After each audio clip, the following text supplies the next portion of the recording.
Disyembre 27, 2022. Pagbasa gikan sa Santos nga Ebanghelyo sumala ni San Juan. Sa unang adlaw sa semana, si Maria Magdalena midagan ug miadto kang Simon Pedro ug sa tinun-an nga gimahal ni Jesus, ug giingnan niya sila. Gikuha nila sa lubnganan ang Ginoo ug wala kami mahibalo kung hain nila ibutang siya. Unya si Pedro ug ang laing tinun-an nangadto sa lubnganan.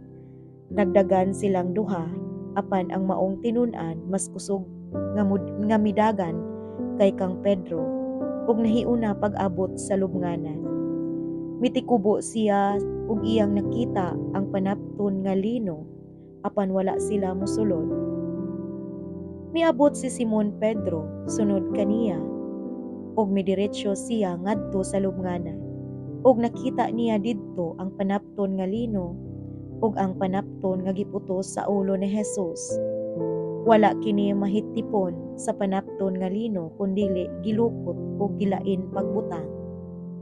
Unya kadtong tinun-an nga naguna pag-abot sa lubnganan misulod usab ug nakakita siya ug mituo.